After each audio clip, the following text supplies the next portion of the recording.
అవునా కాదు? పంటలుగా మార్చుకుంటాయి. ఆ పంటలుగా మారేటప్పుడు ఎంత సౌరశక్తిని వాడి అవి పంటగా మారుతుందో ఆ శక్తి లోపల నుంచి అది ఒక సూర్యుడి నుంచి వచ్చిన కాంతి శక్తి అది మనకి గింజ తయారైన తర్వాత గింజలో అది రసాయన శక్తిగా నిక్షిప్తం అవుతుంది. కాంతి శక్తి రసాయన శక్తిగా మారుతుంది. ఆ రసాయన శక్తి నుంచి మనం ఇంధనంగా చేస్తున్నామంటే ఉష్ణ శక్తిని తీసుకోబోతున్నాం అనమాట. ఆ ఇంధనాన్ని మండించి ఒక ఇంజిన్లో మండించి ఉష్ణ శక్తిగా మారుస్తున్నాం.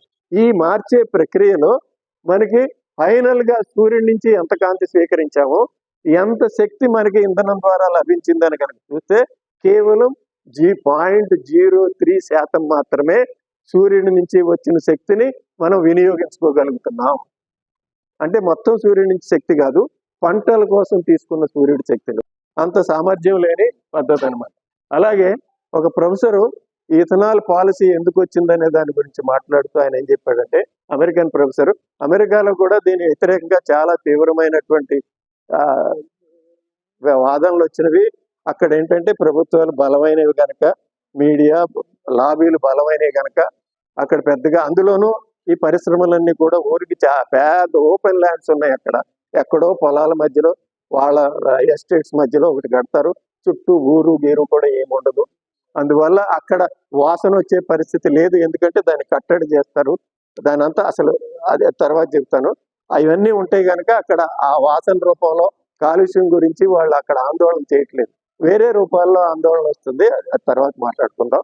సో ఈ తర్వాత ఆయన ఏమన్నాడంటే, ఇది ఒక పొలిటికల్ పాలసీగానే, ఆర్థిక అంశం, రాజకీయ అంశంగా మాత్రమే ఇది అర్థవంతము, లేకపోతే ఇథనాల్ అనే దానికి అసలు బేసిస్ లేదు అని ఆయన చెప్పాడు. It's only A policy. ఆ పాలసీగానే దానికి మీనింగ్ ఉంది, లేకపోతే ఏం లేదు. నెక్స్ట్ అండి రాజగోపాల్. మనం కొంత అసలు విషయంలోకి వెళ్లే ముందు కొంత నేను ఎందుకు ఏం చెబుదాం అనుకున్నా అంటే, అసలు పర్యావరణం గురించి మనకి ఈ శతాబ్దంలో కూడా సరైన అవగాహన లేకపోతే పర్యావరణం యొక్క ప్రాముఖ్యతని, మనం పర్యావరణంలో భాగం అనే గుర్తింపుని కనుక మనం లేకపోతే మనం ముందడుగు వేయలేము. దాన్ని కేవలం ప్రతిదీ ఒక మనకి ఎలా ప్రభావితం అవుతుంది, మన జీవితాల మీద ఎలా ఉంది అంతవరకే మనం చూసుకుంటూ ఉంటే అది మనకు సమిష్టి సమస్యగా, సామాజిక సమస్యగా చూడలేకపోతే మనకి ఇది ఇబ్బంది అవుతుంది అనమాట. అందుకోసం మనకు ఆ అవగాహన కల్పించడానికి నాకు అర్థమైన రీతిలో మీకు చెప్పడానికి ప్రయత్నం చేస్తాను. ఇది ఒక ప్రముఖుల యొక్క పెయింటింగ్. ఈ పెయింటింగ్ లో ఆయన పాల్ గొగెయిన్ అన్న ఆయన, ఇది ప్రపంచంలో 4వ 5వ స్థానం ఉంటుంది దీనికి. ఆయన తర్వాత వ్యాన్ గోగ్ తర్వాత ఈయనకుంటుంది. అదేంటంటే ఆయన జననము, జీవనము, మరణము, ఈ 3 దశలు ఉంటాయి ప్రతి మనిషి జీవితంలో. ఆ దశలు ఎలా గడుస్తాయి అనే దాని గురించి ఒక చిత్రం వేశాడు అనమాట. ఆ చిత్రం కూడా పోయి ఆత్మహత్య చేసుకోబోయి బతికాడు.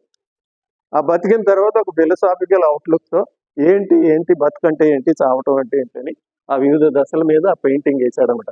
అసలు ముందు మనం ఎక్కడి నుంచి వచ్చాం, ఈ ప్రశ్న మనం అడుగుతున్నామా? మనం ఎవరు, మన గమ్యం ఏమిటి అనే ప్రశ్నలు మన అందరం వేసుకోవాలి కదా. ఊరికనే మనం పుట్టాము, పెరుగుతున్నాము, వెళ్ళిపోతున్నాం అంతేగాని మనం ఎప్పుడైనా లోతుగా ఈ ప్రశ్నలు వేసుకుంటున్నాం? మన సమాజంలో ఎప్పుడైనా చర్చకు వస్తుందా? మన విద్యలో ఎప్పుడైనా ఈ విషయాలు చర్చకు వస్తాయా? రావు. ఇది ఒక సమస్య అన్నమాట. నెక్స్ట్ గాంధీ అభివృద్ధి అని మీరు చాలా మాట్లాడుతున్నారు కదా. ఇప్పుడు మన దగ్గర గాంధీ గారి ప్రభుత్వమే, గాంధీ గారి వారసుల ప్రభుత్వమే ఉన్నది. మరి అసలు గాంధీ గారు ఏం చెప్పాడో వీళ్ళు ఎప్పుడన్నా పట్టించుకుంటున్నారు? భారత ప్రభుత్వం ఏర్పడి దగ్గర నుంచి అసలు గాంధీ యొక్క విధానాలు ఏమిటి, భారతదేశాన్ని ఆయన ఎలా చూశాడు, పోస్ట్ బ్రిటిష్ వాళ్ళు వదిలిపెట్టిన తర్వాత, వలసవాదులు వెళ్ళిపోయిన తర్వాత మనం ఎలా ఉండాలి అనే దాని మీద ఆయన విజన్ ఏంటి, అది ఎప్పుడైనా వీళ్ళు అనుకరించారా? లేదు కదా. మిక్స్డ్ ఎకానమీ అని చెప్పి పాశ్చాత్య విధానాలనే కొంత సోషలిస్ట్ రంగు బులివి వాడుతూ వచ్చారు. ఇప్పుడేమో పూర్తిగా సోషలిస్ట్ రంగు కూడా తీసేశారు, పూర్తిగా మార్కెట్ ఎకానమీకి వచ్చేసారు 91 నుంచి.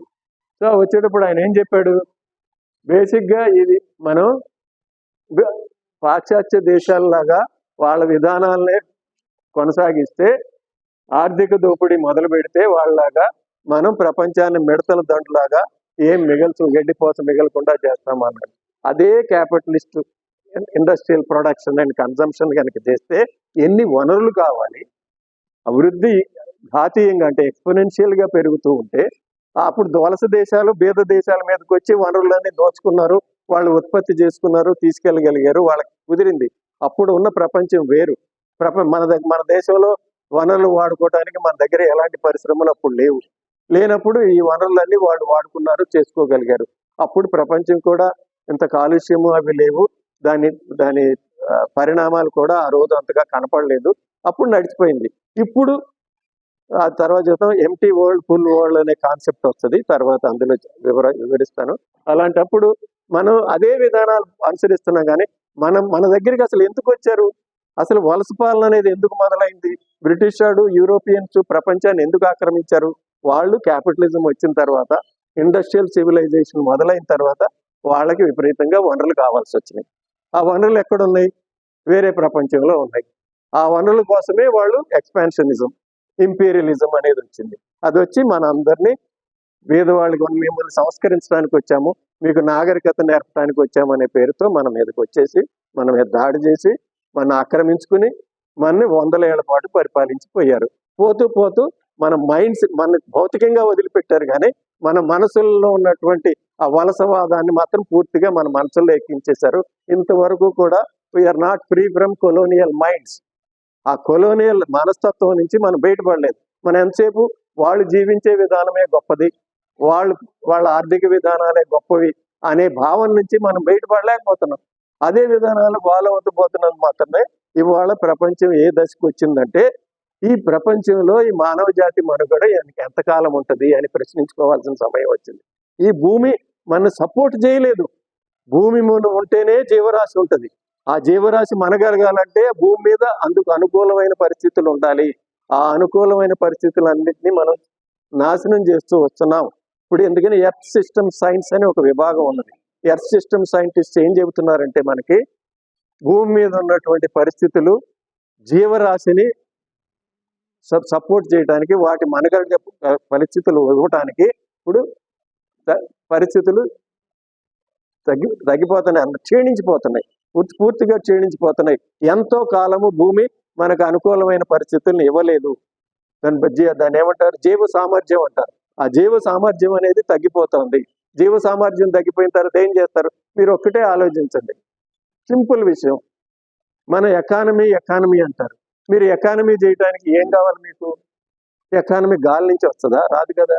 ఎకానమీ మీరు ఫ్యాక్టరీ నడపాలంటే దానికి ముడి సరుకులు కావాలి. ఆ ముడి సరుకులు ఎక్కడి నుంచి వస్తాయి, ఇంధనం కావాలి. అవి ఎక్కడి నుంచి వస్తాయి, అన్ని ప్రకృతి నుంచి వచ్చాయి కదా, అంతరిక్షం నుంచి రావు కదా.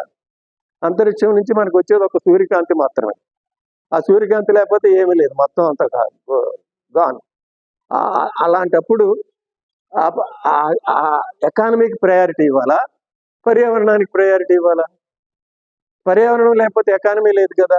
మనం ఎప్పుడు economy is a superior thing, పర్యావరణం ఇది సెకండరీ థింగ్. ఎకానమీ కోసం పర్యావరణాన్ని తాకట్టు పెట్టచ్చు, సాక్రిఫైస్ చేయొచ్చు అంటారు. ఇవాళ పేపర్లో చదివాను నేను, ఎక్కడో ఒక పరిశ్రమ ఇవ్వటం కోసం 1,00,000 చెట్లు కొట్టేయటానికి అక్కడ ప్రభుత్వం అనుమతి ఇచ్చిందంట. ఒక పరిశ్రమ పెట్టుకోవటానికి 1,00,000 చెట్లు కొట్టేయచ్చా? అలా ఉందన్నమాట, ఆలోచన అలా ఉంది. ఇప్పుడు గనులు తవ్వటం కోసం హస్దీయం అనే ఒక ఘనమైనటువంటి అడవిని కొట్టేశారు. అక్కడ అన్ని ఏం మిగిలినాయి అంటే బొందల గడ్డలు మిగిలినాయి. ఇప్పుడు హస్దీయాలు బొగ్గు తవ్వుకుంటున్నారు, అమ్ముకుంటున్నారు, పచ్చదనమే కనపడదు అక్కడ మీకు. అలాంటి ఆలోచన ఎక్కడి నుంచి వచ్చింది? దీనికి ప్రాథమిక ఆలోచనకి ఏది బీజం అంటే పాశ్చాత్య ఆలోచన విధానమే. బ్రిటిష్ వాళ్ళు మనకు వదిలిపెట్టిన ఆలోచనలు మన విద్యలో ఏం మిగిలినాయో ఆ ఆలోచనల నుంచే మనకి ఇటువంటి దౌర్భాగ్యమైనటువంటి అంగీకరించేటువంటి మనస్తత్వం వచ్చింది, ప్రశ్నించలేనటువంటి బలహీనత వచ్చింది. దీని నుంచి మనం బయటపడకుండా అసలు దేశానికి ముందు ఏముంటది, ఏం మన విధానం ఆలోచిస్తున్నాం అనే ప్రాథమిక ప్రశ్నలు లేకుండా మనం ముందుకు ఎలా వెళ్తాం? ఇథనాల్ ఒకటే కాదు కదా, ఇథనాల్ ఒకటే ఒక పరిశ్రమ, ఎక్కడో మాల్మోర్ పరిశ్రమ ఒకటి. ఎన్ని పరిశ్రమలు లేవు? ఈ పారిశ్రామిక సమాజంతో మనకు భవిష్యత్తు ఉన్నదా అంటే, దీన్ని కూడా ఏం చెప్తారంటే, ఉదాహరణలో చరిత్రలో ఎన్ని నాగరికతలు ఉత్కృష్టమైన దశకెళ్ళలేదు. గ్రీకు నాగరికత, సింధు నాగరికత, రోమన్ నాగరికత, ఎన్ని లేవు, ఈజిప్షియన్ నాగరికత, మాయన్ నాగరికత, ఇవన్నీ ఏమైపోయినాయి? ఇప్పుడు ఎక్కడ పోయినాయి? ఎందుకు నశించిపోయినాయి అవి? అంత ఉత్కృష్ట దశకెళ్ళిన నాగరికతలు ఇవాళ ఎందుకు లేవంటే అవి ఆ మెటీరియల్ ఆ పరిస్థితులు అనుకూలంగా ఉన్నంత వరకు ఉన్నాయి. అవి ఆ స్థానికమైనటువంటి ఇకలాజికల్ లిమిట్స్ని, పర్యావరణ పరిమితుల్ని దాటేసిన తర్వాత అవి నశించిపోయినాయి. ఫర్ ఎగ్జాంపుల్ మనకి ఆ మొహంజదారో హరప్పా గురించి ఏం చెప్తారంటే అక్కడ విపరీతంగా మట్టి నుంచి రకరకాల వస్తువులు చేసేవాళ్ళు, ఇటుకలు చేసేవాళ్ళు, కుండలు చేసేవాళ్ళు. మట్టిని ఎంతగా వినియోగించారంటే చివరికి మట్టి లభ్యత లేదు. మట్టి లభ్యత లేనప్పుడు ఆ నాగరికత నశించిపోయింది. మాయన్ నాగరికత కూడా అలాగే నశించిపోయింది. విపరీతంగా ఏమేమో చేశారు, కట్టడాలు అవి చేశారు, చివరికి పంట పండే భూమి లేకుండా చేశారు, నశించిపోయింది. అలా ప్రతిదీ కూడా దాని ఇకలాజికల్ లిమిట్స్ని దాటిపోయినప్పుడు ఆ నాగరికతలన్నీ నశించిపోయినాయి. ఇప్పటి వరకు 60కి పైగా నాగరికతలు నశించిపోయినాయి. ఇప్పుడు ఈ పారిశ్రామిక నాగరికతకి కొనసాగింపు ఉన్నదని ఏ రకంగా చెప్తారు? 300 ఏళ్ళు కాలేదు మనకి పారిశ్రామిక ప్రపంచం మొదలై. 300 ఏళ్ళు అయ్యేసరికి ప్రపంచం కుతకుతలాడిపోతుంది. ఇవాళ ఎక్కడ చూసినా క్షామం, ఎక్కడ చూసినా వరదలు, ఎక్కడ చూసినా మంటలు, అడవులు కాలిపోతున్నాయి, ఎక్కడ పడితే తగలబడిపోతున్నాయి, ఫ్లడ్స్. ఇన్ని ఎందుకు వస్తున్నాయి? ఇంత సముద్రాలు పెరిగిపోతున్నాయి, మంచు కరిగిపోతుంది, వీటి మీద గ్లేషియర్స్ అసలు కనుమరుగైపోతున్నాయి, కిలోమీటర్లు వెనక్కి వెళ్ళిపోతున్నాయి, వాటి మందం తగ్గిపోతుంది, ఆర్కిటిక్ కరిగిపోతుంది. త్వరలోనే ఆర్కిటిక్ లో ఒక సీజన్ లో మంచు లేనటువంటి పరిస్థితి రాబోతోంది, మొత్తం సముద్రంగా అయిపోయే పరిస్థితి వస్తుంది. ఇవన్నీ ఎందుకు జరుగుతున్నాయి? ఈ పరిణామాలన్నీ కేవలం 300 ఏళ్లలో మనం మన చుట్టూ ఆవరించిన గాలిని మార్చేశాము. మనిషి యొక్క ప్రభావం ప్రకృతి మీద ఎంత బలంగా ఉందంటే మనం మన చుట్టూ ఆవరించి ఉన్న గాలిని కూడా మార్చేశాము. మనం పారిశ్రామిక విప్లవం కంటే ముందు గాలిలో మనకి 280 ppmల కార్బన్ డైఆక్సైడ్ ఉండేది. ఇవాళ ఎంత ఉంది? 420 సంథింగ్ ఉన్నది. మొన్న లెక్క వచ్చి ఒక ప్రొఫెసర్ ప్రొజెక్ట్ చేసింది ఏంటంటే 2030 వచ్చే నాటికి 2025లో అది 430 పాయింట్ సంథింగ్ అవుతుంది అని చెప్తున్నారు. అలా పెరిగిపోతుంది. ప్రతి ఏడాది 7-8 ppmలు పెరిగిపోతుంది. 7-8 ppmలు అంటే చాలా పెద్ద సంఖ్య. ప్రతి ఏడాది మనం 50 బిలియన్ టన్స్ పైన వదులుతున్నాం కార్బన్ డైఆక్సైడ్ ఈక్వివలెంట్ గ్యాసెస్. నువ్వు పర్యావరణాన్ని పూర్తిగా మార్చేసేసి అలాగే ఉండాలి, గత ప్రపంచంలాగే ఉండాలి, ఎలాంటి ఇబ్బందులు రాకూడదంటే ఎట్లా జరుగుతుంది చెప్పండి? కార్బన్ డైఆక్సైడ్కి కొన్ని ధర్మాలు ఉంటాయి, భౌతికమైన ధర్మాలు ఉంటాయి. ఆ కార్బన్ డైఆక్సైడ్ ధర్మం ఏంటి? సూర్యుడి నుంచి వచ్చే కాంతిని మన భూమి మీదకి రానిస్తుంది, కానీ సమతుల్యత కోసం భూమి వదిలిపెట్టే వేడి, భూమి సూర్యకాంతిని వేడిగా మార్చుకుంటుంది. ఆ వేడి వల్లే మన అందరం జీవించగలుగుతున్నాం. ఆ వేడిని తిరిగి అంతరిక్షంలోకి పంపించి భూమిని చల్లబరిచే క్రమంలో పైన చుట్టూ ఆవరించిన కార్బన్ డైఆక్సైడ్ ఏదైతే ఉందో దాన్ని పట్టి ఆపేస్తుంది. ఆపేసినందువల్ల విపరీతంగా వేడి పెరిగిపోతుంది. అది ఎంత వేడిని పట్టి ఆపుతుందంటే శాస్త్రవేత్తల లెక్కల ప్రకారము దాదాపు రోజు ఒక 6 లక్షల అణుబాంబులు హిరోషిమా మీద ఎంత వేసామో ఆ సైజు బాంబులు మనం రోజు వేస్తే అది ఎంత వేడి వస్తుందో భూమి మీద అంత వేడిని పట్టి ఆపుతుంది. మరి ఈ వేడి అంతా ఎక్కడికి పోతుందని మీకు అనుమానం రావచ్చు. ఆ వేడిలో 93% వేడిని మహాసముద్రాలన్నీ పట్టి ఆపి మన ఇంతకాలం కాపాడుతూ వచ్చినాయి. ఆ మహాసముద్రాలకి ఆ కెపాసిటీ తగ్గిపోతుంది. ఇక పోయిన తర్వాత వేడి విపరీతంగా వేగంగా పెరిగిపోయే దశలో దాన్నే టిప్పింగ్ పాయింట్స్ అంటారు. ఒక గతి తప్పిన తర్వాత మన కంట్రోల్ ఉండదు. ఇప్పటి వరకు ఫిజిక్స్ దాని ఇనర్షియా వల్ల మనం కొంతకాలం బతికి పట్టగట్టుతున్నాము. ఆ పరిస్థితి దాటిపోయిన తర్వాత మనం కాపాడే దిక్కే లేదు. కానీ మనం ఏదో మన దగ్గర టెక్నాలజీ ఉంది, మేము చాలా గొప్పవాళ్ళం అనుకుంటున్నాం. ఇప్పుడు ఈ సమస్యలకి టెక్నాలజికల్ సొల్యూషన్సే లేవు. ఏంటి ఎవరైనా మాట్లాడండి సార్. అది ఇలాంటి పరిస్థితులు ఉన్నప్పుడు అసలు మన సమాజంలో ఈ చర్చకే రావటం లేదు. అది బాధాకరమైన విషయం అనమాట. విద్య చాలా ఉన్నది, ఎన్నో యూనివర్సిటీస్ ఉన్నాయి మనకి. హైదరాబాద్లోనే ఎన్ని ఉన్నాయి? 5 ఉన్నాయో 6 ఉన్నాయో, ఇంకా ఎక్కువ యూనివర్సిటీలు ఉన్నాయో. అన్ని యూనివర్సిటీలు ఏమవుతుంది? ఈ విద్య అంతా ఎక్కడికి పోతుంది? ఆ విద్య వల్ల మనకి ఏం ప్రయోజనం వస్తుంది అనేది నాకు అర్థం కావట్లేదు. ఎందుకు మనిషి బతకటం కంటే అసలు మనిషి భూమి మీద లేకపోతే ఏమైంది అనేవాళ్ళు కూడా ఉండొచ్చు. వచ్చాం, ఇందు ఉన్నాం, మనకు ఆలోచించగలిగే శక్తి ఉన్నది. ఒక జీవ పరిణామ క్రమంలో ఎలాగో వచ్చాము, యాక్సిడెంటల్ గా మనిషి అనేవాడు వచ్చాడు. మనిషికి రేపు అనేది గుర్తించగలిగిన శక్తి ఉంది. ఆలోచించగలిగిన శక్తి వచ్చింది. మిగిలిన జీవజాతం అంతా కూడా ఈ ప్రకృతి ధర్మాలకు అనుకూలంగానే బతుకుతాయి. వాటికి రేపు అనే ఆలోచన ఉండదు. ఆ క్షణమే వాటి జీవితం. తర్వాత గురించి వాటికి సంబంధం ఉండదు. మనకి తెలుసు మంచేదో చెడేదో గుర్తించగలిగిన కెపాసిటీ మనకు వచ్చింది. కానీ మనం ఏం చేస్తున్నాం? ఎందుకు ఇలా అవుతుంది? అందులో మనలో అందరూ చేయట్లేదు. కొందరే మామూలుగా బతికేస్తున్నారు. కొందరు పైన తెలివైన వాళ్ళు ఎవరుంటారో వాళ్ళ స్వార్థ ప్రయోజనాల కోసం మొత్తం మానవ జాతిని నాశనం చేయడానికి వెనుకాడకుండా ముందడుగు వేస్తున్నారు. వాళ్ళ స్వార్థ ప్రయోజనాల కోసం మొత్తం భూమి మీద ఉన్నటువంటి జీవ ప్రపంచాన్ని కూడా ప్రమాదంలో పెడుతున్నారు. అసలు జీవ ప్రపంచమే లేని పరిస్థితి వస్తుంది. జీవ ప్రపంచం అంటే మొత్తం జీవరాశులన్నీ నాశనం కావు. ఇంతవరకు 5 మహావినాశనాలు జరిగింది. 5 మహావినాశనాల తర్వాత ఇది 6వ మహావినాశనం ఇప్పుడు జరుగుతోంది. మీరు చూడండి, మీకు కాకులు కనపడుతున్నాయా? ఎక్కడైనా కనపడుతున్నాయా? మీకు అక్కడ కప్పలు కనపడుతున్నాయా? మీకు గ్రామాల్లో కూడా కప్పలు కనపడలేదు, తగ్గిపోయినాయి, అరుదు. నేను హైదరాబాద్కి వచ్చిన రోజుల్లో వాన కురిస్తే మా ఇంట్లో కప్పలు దూక్కుంటూ వచ్చాయి మా కాలనీలో. ఇప్పుడేమి కప్పలే లేవు, ఏమీ లేవు, చాలా పక్షులు లేవు, కిలకిల రావాలే వినపట్టలేదు. ఓన్లీ కాంక్రీట్ గదుల్లో బతుకుతూ ఇదే గొప్ప ప్రపంచం, టీవీ ముందు కూర్చుని రంగురంగుల బొమ్మలు చూస్తూ ఇదే ప్రపంచం అంటూ బతుకుతున్నాం. మనం ప్రకృతిలో భాగం అనే విషయమే మనం మర్చిపోయాం. ఒక సెలయేరు, ఒక చెరువు ఉంటే చక్కటి మంచి నీళ్లు ఉండేవి. ఒక నది దగ్గర ఒడ్డున కూర్చుంటే అడుగున ఇసుక కనపడేటువంటి నీళ్లు ఉండేవి. ఇప్పుడు ఎక్కడైనా ఉందా అలాంటి పరిస్థితి? దానికి అభివృద్ధి అయిన అందమైన పేరు పెట్టుకుని మన వేలుతో మన కన్నే పొడుచుకుంటున్నాం. అది నిజమైనటువంటి ప్రపంచం కాదు. అసలు మనిషికి ఈ ప్రపంచం ఇచ్చే అవకాశం ఏమిటి? మనం ఆ అవకాశాన్ని సద్వినియోగం చేసుకుంటున్నామా, లేక దుర్వినియోగం చేసుకుని రేపు లేకుండా చేస్తున్నామా? ఇవాళ అని చెప్పేది అంటే మనం మూకుమ్మడిగా ఆత్మహత్య వైపుకి వెళ్తున్నాము. ఇది ఆత్మహత్య వైపే.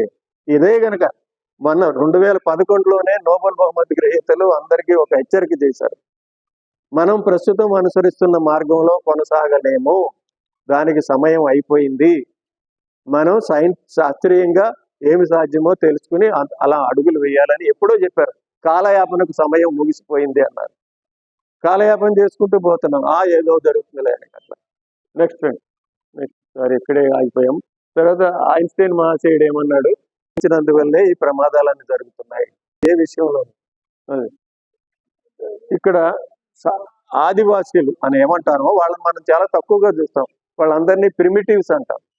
కానీ వాళ్లే ప్రపంచాన్ని మనకంటే మెరుగ్గా అర్థం చేసుకున్నారు. వాళ్ళు ప్రపంచాన్ని ఒక సాధనంగా గుర్తించలేదు. వాళ్ళు ఎప్పుడు ప్రపంచాన్ని తమలో భాగంగా చూసుకున్నారు, అలాగే కాపాడుకున్నారు. కానీ ఇవాళ మనం ప్రతిదాన్ని మెటీరియల్ గా what is in it for me అన్నట్టుగా ఆలోచిస్తున్నందువల్లనే మనకి ఈ సమస్య వచ్చింది. వాళ్ళు అందుకనే జీవ ప్రపంచంలో ఇది కనపడి సావట్లేదు. నాకు నేల గూడులాగా తీసుకుంటే నోడ్స్ ఉంటాయి. ఆ నోడ్లో ఏ నోడ్ని మనం తొలగించినా దాది.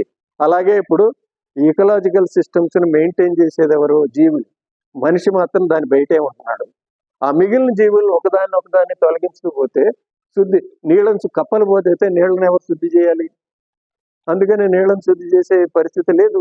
ఆ మురుగు నీళ్ళే తాగాల్సి వస్తుంది. అట్లా ఏవేవి ఏ పనులు చేస్తాయో ఈ క్లైమేట్ ని సృష్టించినటువంటి జీవులన్నీ కనుక మనం నాశనం చేసుకోకపోతే ఈ కార్బన్ డైఆక్సైడ్ ని శుద్ధి చేసేవి ఆల్గే లాంటివి, సైనోబాక్టీరియా అలాంటివన్నీ చేస్తాయి.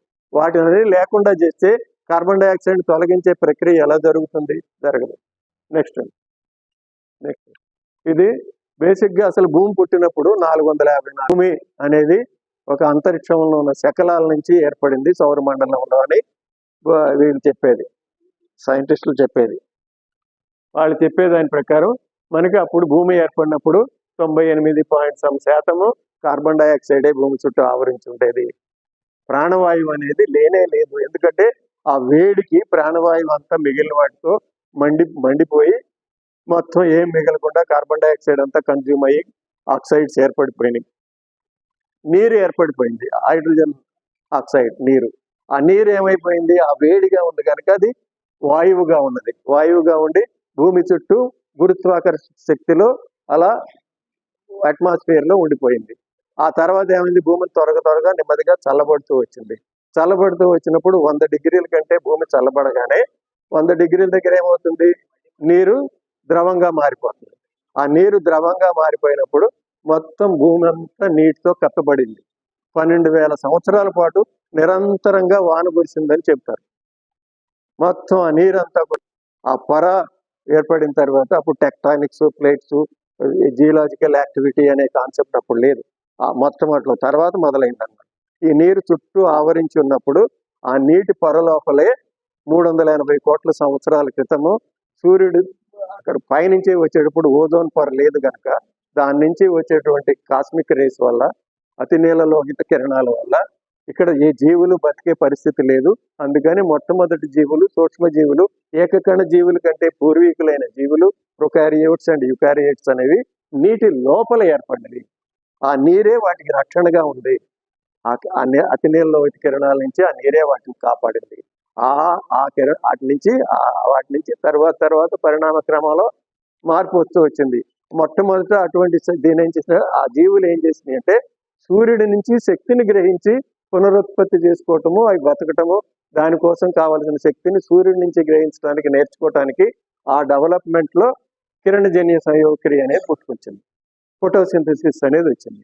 ఆ ఫోటోసింథసిస్ అనే టెక్నాలజీని అవి ట్రాన్స్ఫర్ చేస్తూ వచ్చినాయి. నేచర్ ట్రాన్స్ఫర్ చేస్తూ వచ్చింది. 500 మిలియన్ సంవత్సరాల క్రితము ఆ టెక్నాలజీని మొక్కలకి ట్రాన్స్ఫర్ చేసింది. ఆ మొక్కల నుంచి చెట్లు వచ్చినాయి. అలా రకరకాలుగా అసలు 500 మిలియన్ సంవత్సరాల ముందు భూమి మీద అసలు ఏమి జీవులే లేవు. భూమి అనేది లేదు, రాక్ ఉండేది. ఆ రాక్ భూమి కూడా ఎప్పుడు వచ్చింది? సూక్ష్మ జీవులన్నీ సమిష్టిగా కృషి చేసి ఆ పైన ఉన్న సిలికాని మట్టిగా కన్వర్ట్ చేసింది. ఒక్క 1 ఇంచ్ మట్టి కనుక తయారవ్వాలంటే మనకి 400-500 సంవత్సరాలు పడుతుంది. 400-500 సంవత్సరాలు ఎట్లా పుట్టుకొస్తుంది? ఏదైనా ఫ్యాక్టరీలో తయారవుతుందా? కాదు. మైక్రోబ్స్ అని వాటిని మట్టిని తయారు చేస్తాయి. ఇప్పుడు ఏమవుతుంది? మనం చేసే ఆధునిక వ్యవసాయ పద్ధతుల వల్ల ఆ మట్టి ఏటా భారతదేశంలోనే పార్లమెంట్లో ఇచ్చిన సమాచారం ప్రకారం 575 కోట్ల టన్నుల మట్టి సముద్రం పాలవుతుంది మన దగ్గర ఇరోజన్ వల్ల. Erosion by wind, erosion by floods and water అలా జరుగుతుంది. ఇంత మట్టి పోతుంటే మళ్ళీ అంత మట్టి ఎలా జనరేట్ అవ్వాలి?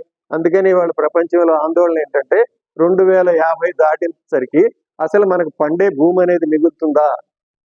ఇథనాల్ పరిశ్రమలో అది ఎందుకు రెలవెంట్ అంటే ఇప్పుడు అమెరికాలో కూడా విపరీతంగా number 1 in production of ethanol కనుక అమెరికా ఆ మొక్కజొన్న పండించడం కోసం 2 పంటలు ఒకసారి పంట పండిన తర్వాత ఆ పంటకి విరామం ఇస్తారు. విరామం ఇవ్వకుండా అక్కడే మళ్ళీ ఎరువులు పోసి పారబోసి మళ్ళీ మొక్కజొన్న పండిస్తూ ఆ భూమిని సారవంతం కాకుండా చేస్తున్నందువల్ల చాలా ఇరోజన్ అవుతుంది, చాలా లాస్ అవుతుంది అని చెబుతున్నారు. కార్బనం ఫిక్స్ అవ్వట్లేదు. ఎంత అదనంగా భూమిని సాగులోకి తెస్తున్నారు. గ్రేజింగ్ ల్యాండ్స్ లేవు, ఫారెస్ట్ లేవు, ఏమీ లేకుండా అదన భూమిని సాగు. ఈ భారతదేశంలో కూడా భారత ప్రభుత్వం కనుక అమలు పరచాలనుకుంటే ఈ విధానాన్ని మొక్కజొన్నలతో చేయాలనుకుంటే దానికి ఇంకా 10-11 మిలియన్ ఎకరాల భూమి కావాలి, పంటకు తేవాలి. తెస్తారా? ఎక్కడి నుంచి తెద్దాం అంత భూమిని? తెలంగాణ ప్రభుత్వం 3 ఎకరాలు దళితులకు ఇస్తానని చెప్పి 3 ఎకరాలు లేవని చెప్పి చేతులు ఎత్తేసింది. మరి 11 మిలియన్ ఎకరాలు ఎక్కడి నుంచి తెస్తుంది భారతదేశం? ఎక్కడి నుంచి తెస్తారు? ఎక్కడుంది భూమి? ఏదో చేయాలంటే అడవులు కొట్టేయాల్సి వస్తుంది అంతే. నెక్స్ట్ అండి, ఇదేంటి మా పిల్లలు ఇక్కడ వచ్చింది సార్ అండి, అక్కడ లాస్ట్కి వెళ్ళిపోయింది ఏంటో. ఇది పర్యావరణం అంటే ఏంటంటే, పర్యావరణం అంటే అందులో మనం భాగమే. మనం ఏదో బయట ఉన్నాం కాదు, నుంచి విడదీయలేము వాటిని. అవి విశ్వరచనలో ఒకదానికొకటి ప్రభావితం చేసుకునే జంట కవులు జీవులను అని అనమాట. పర్యావరణము జీవుల్ని విడదీయలేము. అది భూమి పుట్టిన నాటి నుండి సహపరిణామం, కో ఎవల్యూషన్ అంటారు, సహపరిణామం చెందుతూ వచ్చాయి. పర్యావరణం మారుతుంటే జీవుల్లో నూతనమైన పరిణామం వచ్చింది. మనం ఎప్పుడు వచ్చాం మనుషులుగా? ఒక 5 to 6 మిలియన్ సంవత్సరాల క్రితము హ్యూమనాయిడ్స్ గా మనం వచ్చాం. ఎలా ఉండనివ్వండి, వాటితో నాకు సంబంధం లేదు. సైన్స్ ప్రకారము, సైన్స్ పరిశోధనల ప్రకారము అబౌట్ 5.4 to 6 మిలియన్ ముందు మనం హ్యూమనాయిడ్స్ గా వచ్చాం. అక్కడి నుంచి రకరకాల దశల్లో పరిణామం చెందుతూ వచ్చి ఆధునిక మానవుడి రూపంలో ఒక 3 లక్షల సంవత్సరాల క్రితం వచ్చాం. ఆ 3 లక్షల సంవత్సరాల క్రితం వచ్చినటువంటి ఆ homo sapien, they were as intelligent or as capable as us. ఇవాళ మనలాంటి వాళ్ళు వీటి గురించే మాట్లాడుతూ స్టీఫెన్ జే గౌల్డ్ అనే ఒక హార్వర్డ్ శాస్త్రవేత్త ఏమన్నాడంటే, ఈ నల్ల జాతి వాళ్ళు తక్కువ, వాళ్ళకి బుర్ర తక్కువ ఉంటుంది అది అనే రకరకాల ప్రచారాలు, జాతివాదం చాలా జరిగింది కదా. ఆ జరిగినప్పుడు ఆయన ఏం చెప్తాడంటే, ఐన్స్టీన్ గొప్ప సైంటిస్టు, ఆయన మెదడులో ఏమున్నది, ఆయన అంత తెలివైన వాడు ఎలా అయ్యాడని పరిశోధన చేయటం కాదు, ఐన్స్టీన్ కంటే గొప్పవాళ్ళు ఎంతమంది బానిసత్వంలో మగ్గి చనిపోయారు, కాటన్ ఫీల్డ్స్ మధ్య బానిసలుగా బతికి నశించిపోయారు, వాటి గురించి ఆలోచించండి అయ్యా అంటాడు ఆయన. వాళ్ళకి అవకాశాలు ఇది, మనిషి ఏదన్నా అవ్వాలంటే దానికి కనీస అవకాశాలు ఇవ్వాలి. ఈ సమాజం వాళ్ళందరికీ అవకాశాలు ఇచ్చిందా? తెలివి పరంగా, అన్ని పరంగా అందరూ ఒకటే. ఇప్పుడు ఒక మైకేల్ శాండెల్ అని ఒక ప్రొఫెసర్ ఉన్నాడు హార్వర్డ్ యూనివర్సిటీలో. ఆయన జస్టిస్ క్లాసెస్ అని తీసుకుంటాడు హార్వర్డ్ యూనివర్సిటీలో. ఆ జస్టిస్ క్లాసెస్కి 2000 మంది స్టూడెంట్స్ రిజిస్టర్ చేసుకుంటారు ప్రతి ఏడాది. ఆయన న్యాయం అంటే ఏంటి, మనం ఎలా అర్థం చేసుకోవాలనేది వాళ్ళ పిల్లలకి నేర్పుతాడు. అలాంటి కోర్సులు మన దగ్గర మన విద్యాలయాల్లో ఎవడైనా చెప్తాడా? అందులో ఒక డిస్కస్ చేసే ఒక పాయింట్ ఏంటంటే, ఒకళ్ళు ఆడ పడవలో ఓడ మునిగిపోయింది, పడవలోకి 5-6 దూకి అందులో కూర్చొని రక్షించుకుంటున్నారు. ఆ పడవలోకి ఎక్కడ ఒడ్డుకు జారే పరిస్థితి లేదు, 6 తిండి లేదు, ఏం చేయాలి? ఎవరినో ఒకరిని చంపి తినాలి, ఎవరినో ఒకరిని చంపి తినాలి. ఇది జెరెమీ బెంథామ్ ఫిలాసఫీ గురించి వస్తుంది అనమాట. ఆ ఫిలాసఫీలో ఏం చేస్తారు, ఎవరిని చంపాలి? అందులో ఒక బాయ్ ఉంటాడు, ఆ బాయ్ సిక్గా ఉంటాడు, వాడు సిక్ ఉన్నాడు కనుక వాడిని చంపేద్దామని డిసైడ్ చేస్తారు, చంపేసి తింటారు. జరిగింది ఇది యాక్చువల్గా. తర్వాత అది కోర్టు కేసు అయింది ఇంగ్లాండ్లో. అది ఎందుకంటారంటే అది యూటిలిటేరియన్ ఫిలాసఫీ, ప్రతివాడు ఎవరికైనా ఉపయోగపడాలి, ఆ యూటిలిటేరియన్ ఫిలాసఫీ కింద చంపితే తప్పు లేదు, అది తప్పు అని చెప్పి ఆయన చెప్తాడు. అలా ఉండటానికి వీల్లేదు అని.